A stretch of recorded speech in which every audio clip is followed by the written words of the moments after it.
God is here. நான் என் பேர் லூசினா ஜெயபிரகாஷ். நான் பெங்களூர்லேருந்து வந்துட்டு இருக்கேன். பெங்களூரில் அங்கிள் ஆண்டி வரும்போது எங்களோட சாட்சி சொல்ல அங்கே வாய்ப்பு கிடைக்கல எங்களுக்கு. இங்கே வந்து சொன்னா தான் எங்களுக்கு ஆசீர்வாதமாக இருக்கும்னு நினச்சி நாங்கள் ஓடி வந்தோம். எங்களுக்கு வந்து பயங்கரமான ஒரு ஆக்சிடெண்ட் நடந்துச்சு. போன மாதத்தில் எங்களுக்கு வர முடியல. எங்கள் கூட்டத்தில் 2 பேரும் ஆண்டவர் எங்களை காப்பாற்றுறதுக்காக கொடான கொடி ஸ்தோத்திரம் எங்கள் சாட்சியாக நிறுத்தினார். அதே போல் எனக்கு 5 வருஷமாக எனக்கு ஹைக் கிடைக்காமல் இருந்தது. மேனேஜர் கண்ணில் தயவு கிடைக்கல, ஆனால் மேனேஜர் கண்ணில் எனக்கு தயவு கிடைச்சிது. அங்கிளோட ஜபத்தினால இங்கே எங்கள் சாட்சியாக நிற்க வச்சதுக்காக கொடான கொடி ஸ்தோத்திரம். ஆக்சுவலாக நான் துபாயிலேருந்து வந்திருக்கேன். 2023 எனக்கு வந்து ரிசால்வ் பண்ண முடியாத பயங்கரமான ஃபைனான்ஷியல் ப்ராப்ளம்ஸ் இருந்துச்சு. பிஸ்னஸில் நிறையா லாஸு, அப்புறம் ஃபேமிலி ப்ராப்ளம்ஸ் இருந்துச்சு. அந்த இஷ்யூஸை பற்றி நான் யார்கிட்ட போய் டிஸ்கஸ் பண்ணாலும் ஒரே வார்த்தை சொல்லுவாங்க, இந்த பிரச்சனையை வந்து ஆண்டவரால் தவிர வேறு யாராலையும் ரிசால்வ் பண்ண முடியாதுன்னு. ஏன்னா அந்த டைமில் வந்து ஒரு டூ ஆர் டை, அதாவது ஹோப்லெஸ்ஸான ஒரு சுச்சுவேஷனில் இருந்துகிட்டு இருந்தேன். அப்போது எனக்கு ஒரு பைபிள் வசனம் எப்பொழுதும் எனக்கு வந்து 100% கான்ஃபிடன்ஸ் கொடுக்கும். அது யோபு 38:36 த நியூ லிவிங் டிரான்ஸ்லேஷன் என்ன சொல்லுதுன்னா, he gives instinct to the mind and intuition to the ஹார்ட்னு. அப்போ அந்த உள்ளுணர்வு மூலமாக கடவுளை என்னை கரெக்டாக கைட் பண்ணணும், ஏன்னா கைடன்ஸ் இல்லாமல் நான் இருந்துட்டு இருந்தேன் அப்படின்னு சொல்லிட்டு ரொம்பவும் ஒரு ஹோப்லெஸ் சுச்சுவேஷனில் இருக்கும்போது நைட்டு ஒரு 11 o'clock போல் டிவி சேனல்ஸை ஸ்கேன் பண்ணிகிட்டு இருக்கும்போது பிரதருடைய ப்ரோக்ராம் போயிட்டு இருந்துச்சு. அப்போ ஜஸ்ட் ஃபியூ மினிட்ஸ் தான் அதை பார்த்தேன். அப்போ பார்க்கும்போது தான் எனக்கு தெரிஞ்சு, ஓகே, நான் ஹோப்லெஸ்ஸாக இருந்த சுச்சுவேஷனை வந்து ரிசால்வ் பண்ணுறதுக்கான ஹெல்ப் ஏதோ கடவுள் பிரதர் மூலமாக கைட் பண்ணிகிட்டு இருக்கிறாரு அப்படின்னு சொல்லி. அப்புறம் 24 நியூ இயர் அன்னைக்கு சோழிங்கநல்லூரில் ஒரு நியூ இயர் மீட்டிங் இருந்துச்சு. அப்போ பிரதர்கிட்ட வந்து மீட் பண்ணி ஜஸ்ட் ஃபியூ மினிட்ஸ் தான் என்னுடைய ப்ராப்ளம்ஸ் பற்றி அவர்கிட்ட நல்லா பேச முடிஞ்சிச்சு. அப்போ ப்ராப்ளம்ஸ் எல்லாம் கேட்டுட்டு சின்சியராக கேட்டார். அவர் சின்சியரான ஒரு ப்ரேயரும் பண்ணார். ப்ரேயர் பண்ணிவிட்டு அப்போவே எனக்கு ஜஸ்ட் எனக்குள்ளார அந்த இன்ஸ்டிங் திரும்பவும் ஒர்க் ஆக ஆரம்பிச்சிச்சு. சரி, ஆண்டவருடைய கிரேஸ் எனக்குள்ளார வந்துருச்சு அப்படின்ட்டு. அதுக்கப்புறம் ஜஸ்ட் ஒரு 6 months டைம்லேயே என்னுடைய மேஜரான எல்லா ஃபைனான்ஷியல் ப்ராப்ளம்ஸும் சால்வ் ஆயிடுச்சு. பல லேக்ஸ் இருந்துச்சு, பட் 60%க்கு மேலே அது கிரிட்டிக்கலான இருந்த எல்லா ப்ராப்ளம்ஸும் அது ரிசால்வ் ஆயிடுச்சு. இது வந்து கண்டிப்பாக இது வந்து ஏன்னா என்னுடைய சொந்த சக்தின்னு சொல்ல முடியாது, எல்லாம் டிவைன் கிரேஸ் தான், பிரதருடைய ப்ரேயர் தான் இது மெயின் திங். அதுக்கப்புறம் நான் என்ன கன்ஃபியூஸ்டான ஒரு ஸ்டேஜில் இருந்தேன், பிஸ்னஸை ஸ்டார்ட் பண்ணுறதா திரும்ப ஜாபில் போகிறதாங்கிறதையும் அப்போவே எனக்கு அந்த டிவைன் கைடன்ஸ் மூலமாக ஒரு நல்ல ஜாப், நான் எக்ஸ்பெக்ட் பண்ணதை விட ஒரு நல்ல பேக்கேஜ், நல்ல ஒரு ஜாபில் நான் இன்றைக்கி நான் இருந்துகிட்டு இருக்கேன். 100% பீஸ்ஃபுல்லான ஒரு சுச்சுவேஷனுக்கு இருந்ததுக்கு பிரதருடைய ப்ரேயர் தான் காரணம். அது பிரதருக்கும் அவருடைய மினிஸ்ட்ரீஸுக்கும் நான் இதயபூர்வமான நன்றி சொல்ல விரும்புகிறேன். இந்த அற்புதத்தை செய்த ஆண்டவருக்கும் கோடான கோடி நன்றி. ஹல்லேலூயா.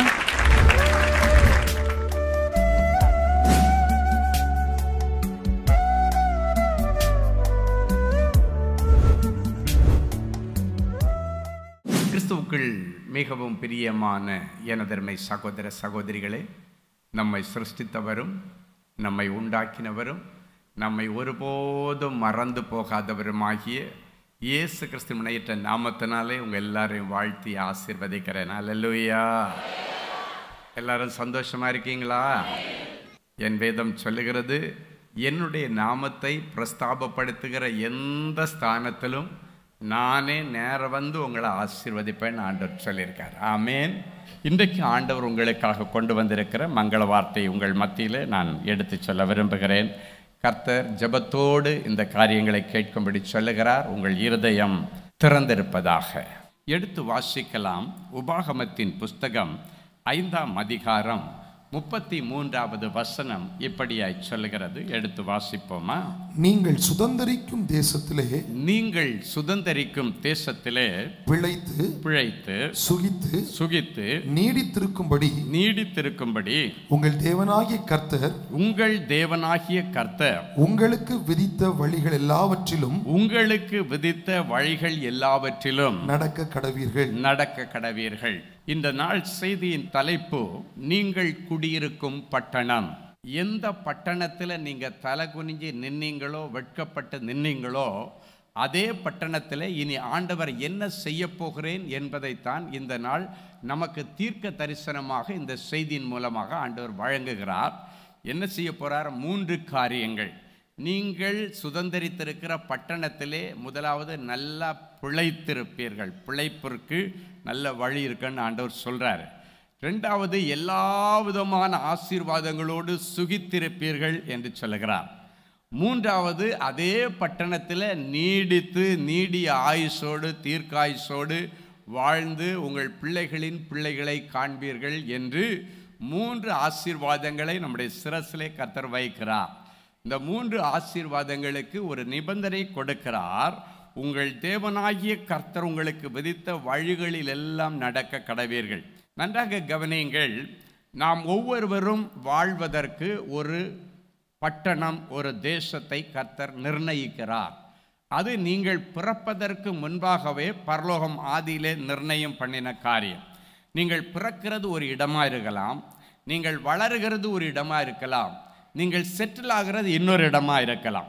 இன்றைக்கு இந்த இடத்துல நீங்கள் குடியிருக்கிற 3 இடங்களும் பிறந்த இடமா இருக்கலாம், வளருகிற இடமா இருக்கலாம், நீங்கள் செட்டில் ஆகிற இடமா இருக்கலாம். எங்க அந்தந்த சூழ்நிலையில நீங்க இருக்கிறீங்களோ அங்கெல்லாம் உங்களுக்கு நிறைய எதிர்ப்புகளை நீங்கள் சந்தித்து கொண்டிருக்கிறீர்கள். நீங்க பிறந்த ஊர்லேயும் உங்களுக்கு எதிர்ப்பு இருக்கு, வாழ போன இடத்துலையும் எதிர்ப்பு இருக்கு. கல்யாணம் பண்ணி நல்லபடியா செட்டில் ஆகலான்னு ஒரு ஊருக்கு போறீங்க, அங்கே எதிர்ப்பு இருக்கு. கடைசியா ஒரு வயசான காலத்துல வந்து ஊர்ல செட்டில் ஆகலான்னு பார்த்தா அங்கேயும் வர்றதுக்குள்ளால பழைய சித்தப்பன் பெரியப்பன் பிள்ளைங்க எல்லாம் சேர்ந்து நீ ஊர்ல அங்கேயே சென்னையில செட்டில் ஆவேன்னு நினைச்சேன், நீ அங்க துபாயில செட்டில் ஆவேன்னு நினைச்ச, திருப்பி இங்க வந்துட்டியாகும், இங்க பங்கெடுக்க வந்துட்டியாகும், இங்க எடுத்துட்டு போக வந்துட்டியாகும். கடைசி காலத்துல அப்படி ஊர்ல போய் செட்டில் ஆகலான்னு வந்தா அவனுக்குரிய செல்வங்களை பிடுங்கி வச்சுட்டு ஏதோ கள்ள டாக்குமெண்ட் போட்டு எடுத்து ஒரு வழி பண்ணி அதெல்லாம் எடுத்து வச்சுட்டு இங்க அவன் வந்தாச்சுன்னா வீட்டில் வந்தீங்கன்னா காலை முறிச்சிருவேன்னு சொல்லுவான். நீ சுதந்திரிக்கிற தேசம், உனக்குன்னு நான் கொடுத்திருக்கிற தேசத்துல இன்னைக்கு பிறகு உனக்கு நான் ஆதரவா இருப்பேன். உலகமே எதிர்த்து வந்தாலும் ஆண்டவர் உனக்கு ஆதரவா இருந்தால் உனக்கு நிகராய் நிற்பவன் யார்? இன்னைக்கு ஆண்டவர் சொல்றாரு, உனக்காக நான் நிற்பேன்னு சொல்றார். உனக்காக யாரை நிற்கிறாங்களோ இல்லையோ நான் உனக்காக இருப்பேன். உன்னுடையதை இன்னொருவனுக்கு நான் கொடுக்க அனுமதிப்பதில்லை. இன்னைக்கு ஆண்டவர் சொல்றார், உன் ஆகாரத்தை எடுத்து அந்நிய புத்திரனுக்கு ஆகாரமாய் கொடேன், உன் உழைப்பினாலாகிய திராட்சை ரசம், உன் மூதாதையர்கள் உனக்காக வைத்து போன அந்த திராட்சை ரசத்தை அந்நிய மனுஷன் இனி குடிப்பதில்லை. உன்னுடையது யாரிடத்திலே இருந்தாலும் அதை இன்றைக்கு இரவோடு இரவாக பேசி அதை உன் கையிலே ஒப்படைப்பது என் ஆண்டவருடைய திட்டமாயிருக்கிறது.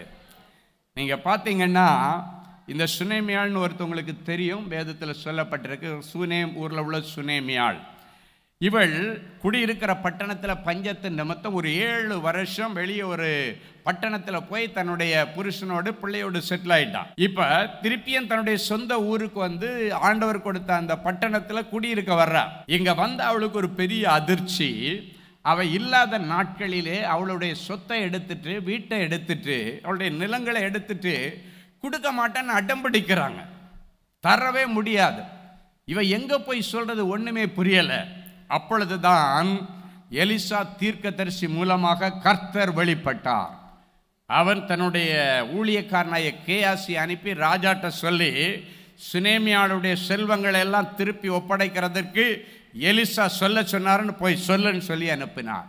அவன் போய் ராஜாவிடத்தில் சொன்ன பொழுது என்ன நடந்தது தெரியுமா? அந்த ராஜா ஒரு தனி பிரதான அதிகாரியை நியமித்து என்று சொல்லப்பட்டிருக்கு. அப்படின்னா இவளுடைய சொத்தை மீட்டு கொடுக்கறதுக்காக யார் அபகரித்து பிடிச்சு வச்சிருந்தாங்களோ அவங்க கிட்டே அதை மீட்டு கொடுக்கறதுக்காக தனி பிரதான அதிகாரி, அப்படின்னா ஒரு ஸ்பெஷல் ஆஃபீஸர்னு அர்த்தம். இந்த பொறுப்புக்காக ஒரு ஸ்பெஷல் ஆஃபீஸரை நியமித்து அதை யார் பிடிச்சு வச்சிருந்தாங்களோ அவங்க இடத்திலிருந்து அந்த வீட்டை மட்டுமல்ல, இவள் இல்லாத நேரத்தில் அந்த லேண்டில் அவங்க கிருஷி பண்ணி சம்பாதித்த அந்த வருமானங்களையும் சேர்த்து அவளிடத்தில் ஒப்பு கொடுக்க வைத்த என் ஆண்டவர் இன்றைக்கு உயிரோடு இருக்கிறார். அந்த இடத்துல எலிசா என்கிற ஒரு தீர்க்கதரிசி ஆண்டவருடைய ஸ்தானத்தில் நின்று இந்த காரியத்தை செய்ய சொன்னான். ஆண்டவர் வாயினால் சொன்னதை கரத்தினால் நிறைவேற்றுவார். எலிசா வாயிலிருந்து வந்த வார்த்தையை கர்த்தர் ராஜா மூலமாய் நிறைவேற்றினார். இன்றைக்கு உனக்காக தீர்க்கதரிசி மூலமாய் சொல்லுகிற இந்த வார்த்தையை கர்த்தர் நிறைவேற்றுவேன் என்று சொல்லுகிறார். நீ நினைக்கிற எனக்கு வர வேண்டிய பணம் மட்டும் வந்துன்னா நான் இன்னைக்கு கடனாளியா இருக்க வேண்டிய அவசியமே இல்லை. நான் இன்னைக்கு அடுத்தவங்ககிட்ட போய் அப்பப்போ என் கடனுக்காக வேண்டி தவணை கேட்டுட்டு இருக்கிறேன், கெஞ்சிட்டு இருக்கிறேன், அவன் காலில் விழுந்துட்டு இருக்கிறேன். எனக்கு வர வேண்டிய பணம் மட்டும் வந்துச்சுன்னா நான் ராஜா மாதிரி எல்லாத்தையும் செட்டில் பண்ணிட்டு நிம்மதியாக இருப்பேன்னு ஒருவேளை நீங்கள் சொல்லி கொண்டிருந்தால், இந்த ராத்திரி வேளையிலே கர்த்தர் உனக்காக வழக்காடுகிற நேரம் வந்திருக்கிறது. கர்த்தர் உனக்காக யுத்தம் செய்கிற நேரம் வந்து விட்டது. ஒருவேளை யார் ஏமாத்திட்டு போயிருந்தாலும் சரி, இந்த ராத்திரி வேளையில தீர்க்க தரிசனமா ஆண்டவர் பேசுகிறார். நீ சுதந்திரிக்கிற தேசத்துல நீ பிழைச்சி சுவிச்சு நீடிச்சு நில நிக்கணும்னு ஆண்டவர் சொல்லுகிறார். இன்னைக்கு அதற்காக ஆண்டவர் ஒரு தனி பிரதானியை அல்ல, தனி தேவதூதனை நியமிக்கிறார். தேவதூதன் என்றால் யார்? ஆண்டவர் கட்டளை இடுகிறதை போய் பூமியிலே அந்த ஜனங்கள் மத்தியிலே நிறைவேற்றி வருகிறவன் தான் தேவதூதன். இன்னைக்கு உனக்காக ஒரு ஸ்பெஷல் அதிகாரியை கர்த்தர் நியமிக்கிறார். ஹல்லேலூயா. ஒரு முறை அன்பரின் பாதத்தில் மீட்டிங்கில் ஒரு தாயார் ஒரு சாட்சி சொன்னாங்க. அந்த சாட்சியை கேட்டுட்டே இருக்கும்போது ஒரு லெவல் வரைக்கும் இந்த அம்மா சாட்சி சொல்ல வர்றேன்னு சொல்லிட்டு இவங்களுக்கு எதிராக நடக்கிறதையே சொல்லிட்டு இருக்கிறாங்களேன்னு யோசிச்சுட்டே உட்கார்ந்து இருக்கிற சைடில் உட்காந்து கேட்டுட்டே இருக்கிற சாட்சியை. என்ன சாட்சி? சொந்தமான ஒரு பயங்கர விலையுள்ள கோடிக்கணக்கில் விலை பெறுமான ஒரு ப்ராப்பர்ட்டியை ஒருத்தன் ராங் டாக்குமெண்ட் போட்டு அபகரித்து எடுத்துட்டான். அது அவனுடைய ஆள் பலன், பணபலன், அதிகார பலனை பயன்படுத்தி கள்ள டாக்குமெண்ட் போட்டு, இப்போ லேட்டஸ்ட் டாக்குமெண்ட்டில் அவன் பேர் தான் இருக்குது, அவன் பேரில் பட்டா வாங்கிட்டான், எல்லாம் வாங்கிட்டான். இந்த தாய் அந்த இடத்தை சுதந்திரித்து அந்த இடத்துல வீடு கட்டலான்னு போகும்போது தான் தெரிகிறது, இந்த இடத்துல அத்துமீறி நுழைகிறவன் தண்டிக்கப்படுவான், இது இன்னாருக்கு சொந்தம். அவன் யோசிக்கிறாங்க, நமக்கு சொந்தமானது நம்மளை உள்ளே போகக்கூடாதுன்னு யாரடா சொல்கிறதுன்னு சொல்லி போர்டு வச்சிருக்குன்னு சொல்லி பார்த்ததுக்கப்புறம் ஒரே அதிர்ச்சி ஆகிவிட்டது. ஹல்லேலூயா. அந்த நேரத்தில் போய் அவங்க யாருன்னு பார்க்கும்போது அவன் சொல்லிட்டான், இது என்னுடைய ப்ராப்பர்ட்டி, இதில் நீ வந்து கால் வைக்கக்கூடாது, என்கிட்ட டாக்குமெண்ட் இருக்குது அப்படின்னு சொல்லிட்டேன். ஏன்னா லேட்டஸ்ட் டாக்குமெண்ட் அவங்க கையில் இருக்குது. அவன் சொல்கிறா, என் கையில் எத்தனையோ வருஷமாக உள்ள டாக்குமெண்ட்டை நான் வச்சுருக்கிற தாய் பத்திரம் எல்லாம். கடைசியாக கீழ்கோர்ட்டில் போனால் அவருக்கு சாதகமாக தீர்ப்பு வந்துருச்சு. அடுத்து ஹைகோர்ட்டுக்கு போனாங்க. ஹைகோர்ட்லேயும் அவருக்கு சாதகமாக தீர்ப்பு வந்துருச்சு. இந்த இடம் உனக்குள்ளது இல்லாமல் அவருக்கு உள்ளதுன்னு தீர்ப்பு சொல்லிட்டாங்க. கோடிக்கணக்கில் மதிப்புள்ள ஒரு ப்ராப்பர்ட்டியாக இருக்கிறதுனால பல லட்சங்களை செலவு பண்ணி சுப்ரீம் கோர்ட்டுக்கு போனாங்க. அந்த சுப்ரீம் கோர்ட்டில் போனதுக்கு பிறகு சுப்ரீம் கோர்ட்டை என்ன சொல்லிருச்சு, இது இந்த இடத்துக்குள்ள நீ காலடி எடுத்து வைக்கக்கூடாதும்மா, ஆஸ் பர் த டாக்குமெண்ட்ஸ் இது இவருக்கு தான் சொந்தம், அதனால உனக்கு இதுக்கு சம்பந்தமே இல்லைன்னு சொல்லிட்டு கேஸ் அவருக்கு சாதகமாக பண்ணிட்டாங்க. இந்த உலகத்தில் ஹையஸ்ட் கோர்ட் எதுன்னா சுப்ரீம் கோர்ட். அவங்க வந்து உனக்கு உள்ளது இல்லைன்னு சொல்லிட்டாங்க. இந்த அம்மா அழுதுட்டு ஒரு நாள் ஒரு அப்பாயின்மெண்ட் வாங்கிட்டு என்னை பார்க்க வந்தாங்க. எனக்கு இன்றைக்கி அவங்க வந்தது ஞாபகம் இருக்குது.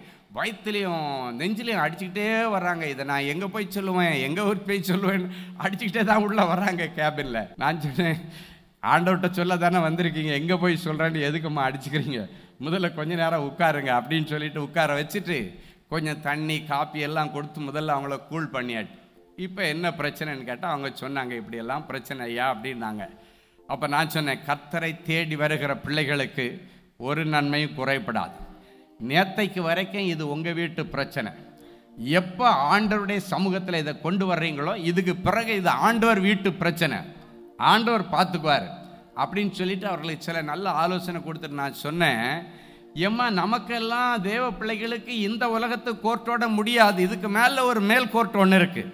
சுப்ரீம் கோர்ட்டில் உனக்கு நீதி கிடைக்கலனாலும் பரலோக கோர்ட்டுன்னு ஒன்று இருக்குது. பரலோக கோர்ட்டில் ரீ அப்பீல் பண்ணுறதுக்கு நீ வந்திருக்கிற. இன்னைக்கு இப்போ செத்து போன இந்த ஃபைலை ரீ ஓப்பன் பண்ணி இதை பரலோக கோர்ட்டுக்கு நான் ரீ அப்பீல் பண்ணுறேன். எங்கே ரீ அப்பீல் பண்ணுறேன்? பரலோக கோர்ட்டில் ரீ அப்பீல் பண்ணுறேன். இதுக்கு நீங்கள் தீர்ப்பு செய்யணும் ஆண்டவரே அப்படின்னு சொல்லிட்டு ஒரு வசனத்தை அவர்களுக்காக ஆண்டவர் கொடுத்தார். உன் ஆகாரத்தை அந்நிய புத்திரனுக்கு கொடேன், உன் உழைப்பினாலாகிய திராட்சை ரசத்தை இனி அந்நிய மனுஷன் வைத்திருப்பதில்லை. அப்படின்னு என்ன தெரியுமா? உன்னுடைய சொத்தை இனி அவன் வச்சிருக்க முடியாது, வச்சிருக்க விடமாட்டேன் அப்படின்னு சொல்லிட்டு ஜெபம் பண்ணி அந்த அம்மாவை ஆறுதல் படுத்தி, அம்மா தைரியமா போங்க, வந்திருக்கிற வார்த்தை தான் முக்கியம், இந்த வார்த்தை மனு உருவாகும். ஹல்லேலூயா. வார்த்தை மனு உருவாகி இயேசு பிறந்தது எவ்வளவு உண்மையோ அதே போல இயேசுவின் வாயிலிருந்து வருகிற வார்த்தைகளும் தான் அனுப்பின காரியத்தை நிறைவேற்றி திரும்பும். அப்படின்னு சொல்லி ஜெபம் பண்ணி அந்த அம்மாவை அனுப்பிட்டேன். அதுக்கப்புறம் கொஞ்ச நாள் ஆயிடுச்சு, எந்த அணக்கமே இல்லை. அதுக்கப்புறம் தான் திடீர்னு இந்த மீட்டிங்கில் சாட்சி சொல்கிற நேரத்தில் இவங்க சொல்ல ஆரம்பித்த உடனே எனக்கு ஒரு சந்தேகம், அந்த அம்மாவா, நம்ம ஒரு வாட்டி தானே பார்த்துருக்கோம், அந்த அம்மாவா வேற யாருமா அப்படின்னு எனக்கு ஒரு சந்தேகம். சுப்ரீம் கோர்ட் வரைக்கும் ஃபெயிலியர் ஆயிடுச்சுன்னொன்னே எனக்கு டியூப்லைட் கொஞ்சம் வெளியே எரிய ஆரம்பிச்சு. ஓகே, அந்த பார்ட்டி தான், ஆமேன். சரி, அப்புறமா சொன்னாங்க, ஐயாட்ட போய் ஜெபம் பண்ணேன், ஐயா அதை பரலோக கோர்ட்டு ரீஅப்பீல் பண்ணார். நான் சொன்ன வார்த்தையெல்லாம் அழகாக ரெக்கார்ட் பண்ணி வச்சுருக்காங்க. சுப்ரீம் கோர்ட்டில் முடித்து இதுக்கு மேலே வழி இல்லைன்னு சொன்ன கேஸை ஓப்பன் பண்ணி பரலோக கோர்ட்டில் நாங்கள் ரீஅப்பீல் பண்ணுறோம். இவளுக்காக நீர் வழக்காடுகிறவர், நீர் யுத்தம் செய்கிறவர், இவளுக்காக யாவற்றையும் செய்து முடிக்கிற ஆண்டவர், என் பிள்ளையுடைய ப்ராப்பர்ட்டி இவள்கிட்ட கொண்டு சேர்க்கிறதற்காய் ஸ்தோத்திரம் சொல்லி ஐயா ஜெபம் பண்ணாங்க. ஐயா ஜெபம் பண்ணி ஒரு 4-5 நாளைக்குள்ளால திடீர்னு இவர் ஒரு டாக்குமெண்ட் செட்டெல்லாம் எடுத்துட்டு திருப்பி வர்றார். இவங்க வீட்டுக்கு வந்து நின்றுட்டு அவன்கிட்ட சொல்கிறாரா, ஏம்மா எனக்கும் உனக்கும் மேலே இருக்கிறவருக்கும் தான் தெரியும் இந்த ப்ராப்பர்ட்டி ஒன்றுது. என்ன சொல்கிறாரு, எனக்கு அவர் ஒரு கிறிஸ்தவர் அல்ல, அந்நிய மார்க்கத்தில் இருக்கிற ஒரு மனுஷன் வந்து சொல்கிறான், இந்த ப்ராப்பர்ட்டி உன்னுடையதுன்னு எனக்கும் உனக்கும் மேலே இருக்கிறவர். அவர் தெய்வத்தினுடைய பேரெல்லாம் சொல்லலை, அவங்க தெய்வத்தையும் சொல்லலை, நம்ம இயேசுநாதரையும் சொல்ல, மேலே ஒருத்தருக்கும் தெரியும். ஆனால் அந்த தெய்வம் 2 நாளாக என்னை மிரட்டிட்டு இருக்குன்றான். தெய்வமே இறங்கி வந்து என்ன மிரட்டுது, எனக்கு பயமா இருக்குதுமா, அதனால் இந்த ப்ராப்பர்ட்டியை மறுபடியும் வாங்கிட்ட கொடுத்த. இப்போ என்னன்னா, இவரை திருப்பி அதை ரெஜிஸ்டர் பண்ணி கொடுத்தாதான் சட்டப்படி இந்த அம்மாவுக்கு நீ அந்த சொத்து வர, அந்த அளவுக்கு ரெக்கார்டு அங்கே ஸ்ட்ராங் ஆயிடுச்சு. அதனால நான் பண்ணின பாவத்துக்கு உன்னை அலைய வச்சதுக்கு ரெஜிஸ்ட்ரேஷன் செலவு கூட எத்தனையோ லட்சம் வரும், அதை கூட நானே செலவு பண்ணி நீ கோர்ட்டுக்கு செலவு பண்ண பணத்தை எல்லாம் நானே உனக்கு திருப்பி கொடுத்து இந்த ப்ராப்பர்ட்டி எழுதி வச்சிடறேம்மா, என்னைக்கு உனக்கு வசதின்னு சொல்லி நான் வந்து எழுதி கொடுத்துறேன். ஹல்லேலூயா. இந்த அன்பரின் பாதத்தில் அந்த சாட்சியை கேட்கும் பொழுது அன்னைக்கு பின்னால் இருந்துட்டு எனக்கு ஒரே சந்தோஷம், ஒரே குஷி. ஏன்னா இப்படிப்பட்ட காரியங்களை ஆண்டவர் இறங்கி நின்று செய்யும் பொழுது அதே போல பாதிக்கப்பட்ட பிள்ளைகளுடைய இருதயத்தில் ஒரு விசுவாசம் எழும்பும். அப்ப பாருங்க, அடுத்தவர்களுடைய சொத்தின் மீது ஆசை, அடுத்தவருடைய பணத்தின் மீது ஆசை, அடுத்தவங்களுடைய செல்வங்கள் மீது ஆசை, அடுத்தவங்க பிள்ளைகள் மீது ஆசை, இது எல்லாத்தையும் என்னை உடைச்சி அறிஞ்சி நீ இருக்கிற பட்டணத்தில் உனக்குள்ளதை உனக்கு கொடுத்து உனக்குள்ள உரிமைகள், உன் பிள்ளைகளுக்குள்ள உரிமைகள் எங்கு மறுக்கப்படுகிறதோ, எங்கு அது அகற்றப்படுகிறதோ அங்கெல்லாம் ஆண்டவர் இறங்கி நின்று அற்புதம் செய்வேன் என்று சொல்லுகிறார். ஹல்லேலூயா. அப்ப பாருங்க, அதற்காக 3 ஆக்ஷன் ஆண்டவர் எடுக்கிறார். முதல்ல பிழைத்திருப்பீர்கள் என்று சொல்லுகிறார். பிழைக்கிறதற்கு ஒரு வழியை நான் உனக்கு கொடுக்குறேன்னு சொல்றார். உங்கள் குடும்பத்தை, பிள்ளைகளை நல்லா போஷிச்சு, நல்ல ஆடைகளை எடுத்து கொடுத்து, கௌரவமாக நல்ல இடத்துல படிக்க வச்சு ஆளாக்க, மற்ற பிள்ளைகளை மாதிரி உங்கள் பிள்ளைகளும் எல்லாரும் போல சுதந்திரமாய் வாழ கர்த்தர் முதல்ல உங்களுக்கு பிழைப்பிற்கு வழி கொடுக்கிறார். பிழைத்திருப்பீர்கள். ஒரு வசனம் எடுத்து வாசிங்க. சங்கீதம் 72 12வது வசனமும் 15வது வசனமும் 16வது வசனமும் இப்படியாய் சொல்லுகிறது. வாசிப்போமா? கூப்பிடுகிற எளியவனையும் உதவியற்ற சிறுமையானவனையும் அவர் விடுவிப்பார். அவர் பிழைத்திருப்பார். சேபாவின் பொன் அவருக்கு கொடுக்கப்படும். அவர் நிமித்தம் இடைவிடாமல் ஜெபம் பண்ணப்படும். என்னாலும் ஸ்தோத்தரிக்கப்படுவார். பூமியிலே மலைகளின் உச்சியில் ஒரு பிடி தானியம் விதைக்கப்பட்டிருக்கும். அதனுடைய விளைச்சல் லீபனோனைப் போல அசையும். பூமியின் புல்லை போல நகரத்தார் செழித்தோங்குவார்கள். எப்படி கொர்நேலியு எப்பொழுதும் ஜெபித்துக் கொண்டிருந்தானோ அதே போல உன்னுடைய குடியிருக்கிற வீட்டுல நீ எப்பவுமே ஜெபிச்சுக்கிட்டே இரு. என்ன பிரச்சனை வந்தாலும் ஜெபிச்சுக்கிட்டே இரு. பிரச்சனை வரும்பொழுது நிறைய பேர் செய்கிற தப்பு என்னன்னா, ஜெபத்தை நிறுத்திடுறான். அப்பதான் இன்னும் ஊக்கமாக ஜெபிக்கணும். அன்றைக்கு பர்த்திமை என்கிற குருடன் ஒரு வாட்டி ஆண்டவர் நோக்கி கூப்பிட்டுட்டு ஆண்டவர் கேட்கலன்னு விட்டுருந்தா அவன் காலம் ஃபுல்லாக பிச்சை எடுத்திருக்கணும். திருப்பி உரக்க சத்தமாய் கூப்பிட்டான். இதனுடைய ரகசியம் என்ன? நீங்கள் ஒரு எஜமானுடைய கண்களை வேலைக்காரர் நோக்கி இருக்கிறது போல, ஒரு எஜமாட்டியுடைய கண்களை வேலைக்காரி நோக்கி இருக்கிறது போல, கர்த்தருடைய கண்களிலே இரக்கம் கிடைக்கிறது வரைக்கும் அவரை நோக்கி பார்க்கணும்னு ஆண்டவர் சொல்கிறார். நம்ம என்ன பண்ணுறோம்? ஒரு நாள் கேட்குறோம், 2 நாள் கேட்டுட்டு அப்படியே விட்டுட்டு பின்மாற்றத்தில் போயிடுறோம். நான் ஜெபிச்சேன், எனக்கு கிடைக்கல. எல்லாருக்கும் இப்போ instant idiyappam, instant coffee, instant எல்லாம் வந்துருச்சு. இன்ஸ்டன்ட் பரோட்டாவும் வந்துருச்சு. ஆனால் இன்னைக்கு பரோட்டா கேட்டால், இப்போ ஆஸ்திரேலியா ஊழியத்துக்கு போயிருக்கும் போது ஒரு வீட்டில் நல்லா சூப்பராக பரோட்டா வச்சுருந்தாங்க. பரோட்டாவும் நாட்டுக்கறி குழம்பும். அப்போ கேட்டேன், இங்கெல்லாம் பரோட்டா பண்ணுறீங்களா? மாவெல்லாம் நீ பிசைஞ்சு பண்ணிய மகளேன்னு கேட்டேன். இல்லையா, அதெல்லாம் ரெடிமேடு இப்போ அப்படியே இருக்குது, தூக்கி தோசைகளில் போட்டு 2 புரட்டு பரோட்டான்ட்டான். ஆமே.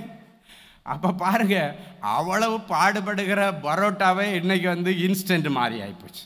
இன்னைக்கு எல்லாருக்கும் இன்ஸ்டண்ட்டாக வேணும், நினைச்ச உடனே கிடைக்கணும். அப்படி இல்லை, சில நேரங்களிலே அந்தபடியே ஆபிரகாம் பொறுமையாய் காத்திருந்து வாக்குத்தத்தம் பண்ணப்பட்டதை பெற்றார். காத்திருக்கிற அனுபவம் நிறைய பேருக்கு இல்லை. இரக்கம் கிடைக்கிறது வரைக்கும் ஜெபிக்கணுன்ற எண்ணம் நிறைய பேருக்கு இல்லை. சில நேரத்தில் சில பிள்ளைங்க அரியர் போட்டாங்கன்னு சொல்லி அவங்க பேரண்ட்ஸ் கூப்பிட்டு வருவாங்க. ஐயா 2 பேப்பர் அரியர் இருக்குது. சிலர் சொல்லுவாங்க 16 பேப்பர் அரியர். சிலர் சொல்லுவாங்க அவன் காலேஜுக்கு போனதுலேருந்து ஒரு பேப்பரும் எடுக்கலை, மொத்த பேப்பரும் அரியர்னுவாங்க. அல்லேலூயா. அப்போ பாருங்க, ஒரு வாட்டி எழுதுறான், 2 வாட்டி எழுதுறான், அதோட பின்மாற்றத்தில் போயிட்டு அதுக்கப்புறம் எழுத மாட்டான். அப்படி அல்ல. சில நேரங்களில் ஆண்டவர் நம்முடைய விசுவாசத்தை சோதிப்பார், நம்முடைய பொறுமையை சோதிப்பார். தேவனுடைய பிள்ளைகளுக்கு மற்றவங்களுக்கு வித்தியாசம் இருக்கணும். நீ நினைச்சதை ஆண்டவரிடத்திலிருந்து வாங்குறது வரைக்கும் விடக்கூடாது. சில பிள்ளைங்க அடம் பிடிக்கிறது பார்த்துருக்கீங்களா? அவங்க அம்மா அப்பாட்ட அடித்து அழுது ஏங்க, கடைசியா அழும்போது கூட இந்த அம்மா விட்டுருவாங்க. கடைசி அப்படின்னு ஏங்கணும், ஐயோ என் பிள்ளை ஏங்க ஆரம்பிச்சிருச்சு. அப்போ என்ன பண்ணுவாங்க? உடனே கொடுத்துருவாங்க. ஒரு காலத்தில் பிள்ளைங்க ஏதாவது விளையாட்டு பொருளுக்கு ஏங்கி அழுது, இப்போ மொபைலுக்கு அழுது. சின்ன வயசுல அந்த பிள்ளைகளுடைய கண்ணெல்லாம் கெட்டு இப்போ அப்படி தான் அழுது. வேற வழி இல்லாமல் அழுகையை நிறுத்த இப்படி தான் கொடுக்குறாங்க. இன்னைக்கு ஆண்டவர் சொல்லுகிறார், அவர் உங்களுக்கு இரக்கம் செய்கிறது வரைக்கும் அவரிடத்தில் ஜெபித்து கொண்டிருக்க வேண்டும். இந்த வசனம் தான் சொல்லு, கூப்பிடுகிற எளியவனையும் உதவியற்ற சிறுமையானவனையும் அவர் விடுவிப்பார். கூப்பிடுகிற எளியவன், ஜெபிக்கிற எளியவன் ஆண்டவர் விடுவிக்க வருவார். அவன் போய் எங்கேயாவது வியாபாரம் பண்ணாலும் இந்த வசனம் சொல்லுகிற மலைகளின் உச்சியிலே ஒரு பிடி தானியம் கொடுத்த கொண்டு போய் விதைப்பானா. யாரு? ஜெபிக்கிறவன். மலையின் மேல கொண்டு போய் அவன் விதைப்பானா. அதிலிருந்து வருகிற விளைச்சல் எப்படி இருக்கும்னா லீபனோனை போல இருக்கும். லீபனோன் உள்ள கேதுரு மரம் ரொம்ப ஸ்ட்ராங்கா இருக்கும், அசையாது. எவ்வளவு புயல் அடிச்சாலும் அசையாது. அந்த லீபனோனில் உள்ள கேதுரு மரம் அசையாம நிற்கிறது மாதிரி நீ போடுகிற ஒரு பிடி தானியம் அசையாத வருமானத்தை கொடுத்துட்டு இருக்கும். அதான் அந்த வசனம் சொல்லிட்டு சொல்றாரு, அது பூமியின் புல்லை போல செழித்திருக்கும். புல்லு மடன்னு வளரும். பார்த்துருக்கீங்களா? புல்லு வளர்றதுக்கு நீங்க நிறைய வருஷம்லாம் காத்திருக்க வேண்டிய அவசியம் இல்லை. ஒரு தென்னை மரம் வளர்றதுக்கு நீங்க காத்திருக்கணும், கனி கொடுக்கறது.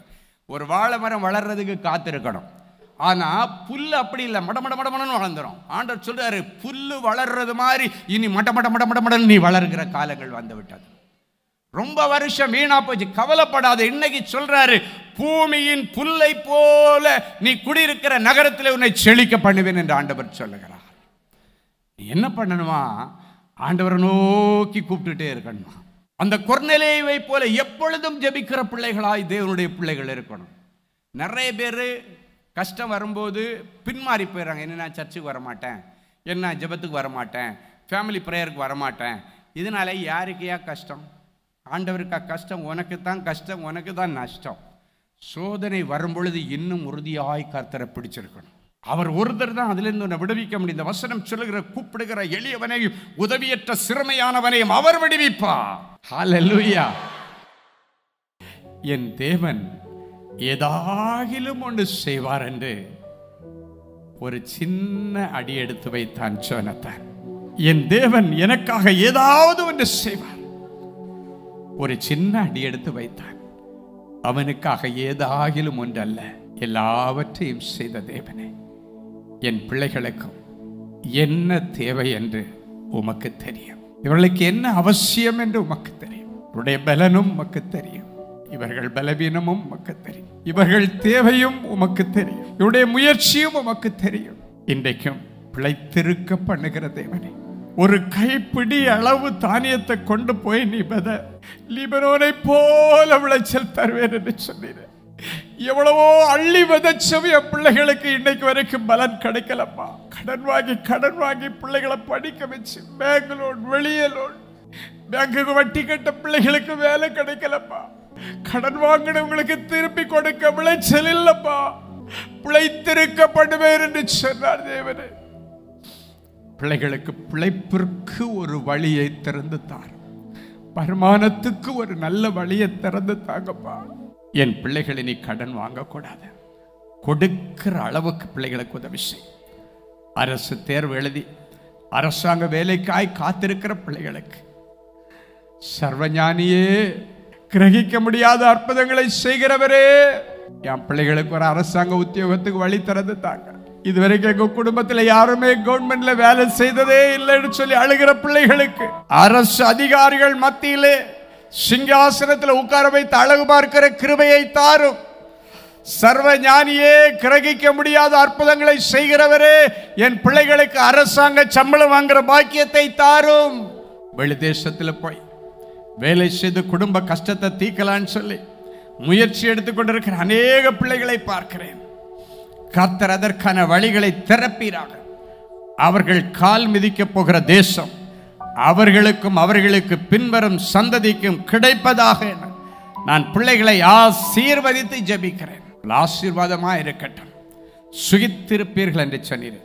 தடைப்பட்டிருக்கிற சுப காரியங்கள், திருமண காரியங்கள் நேர்த்தியா, பெர்ஃபெக்டா, தடைகள் நீங்கி அழகா நடக்கட்டும்.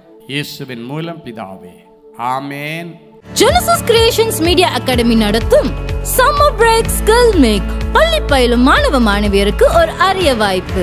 இந்த வருடம் ஏப்ரல் மற்றும் மே கோடை விடுமுறையை முன்னிட்டு எங்களது Genesis Creations Media Academy மூலம் குறைந்த கட்டணத்தில் 7 தினங்களில் photography, videography, Photoshop, video editing ஆகிய தொழில் கல்விகளை மிக சிறந்த முறையில் பயிற்றுவிக்க நாங்கள் திட்டமிட்டுள்ளோம். மேலும் விவரங்களுக்கு 7824850999 என்ற எண்களை தொடர்பு கொள்ளவும். கிறிஸ்துவுக்குள் அன்பானவர்களே, ஆண்டவராகிய இயேசு கிறிஸ்துவின் இனிய நாமத்தில் அன்பின் வாழ்த்துக்கள்.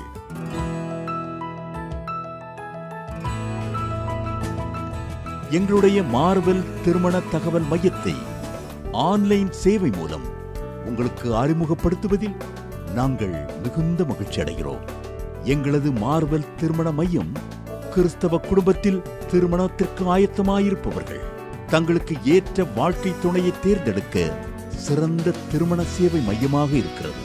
மேலும் மார்வெல் திருமண தகவல் மையத்தில் நீங்கள் பதிவு செய்வதற்கு எங்களது இணையதள முகவரி www.marvelmatrimony.com மற்றும் அலைபேசி எண் 7824855999 என்ற எண்ணிற்கு தொடர்பு கொள்ளலாம்.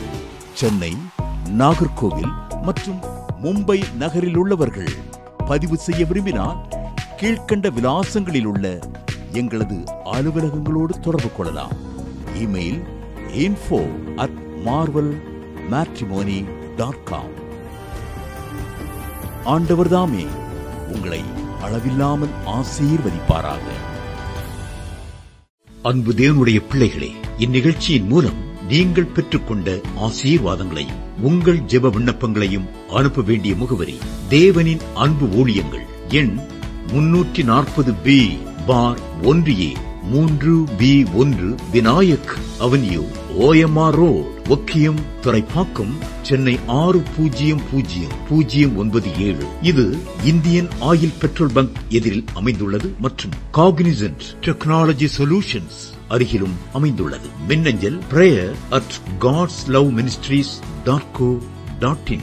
எங்களது இணையதளம் www.godsloveministries.co.in. மேலும் 24 மணி நேர ஜெப உதவிக்கு 044-2454-7-999 மற்றும் 9941150999 என்ற எண்களுக்கு தொடர்பு கொள்ளுங்கள். கர்த்தர் தாமே உங்களை ஆசீர்வதிப்பாராக.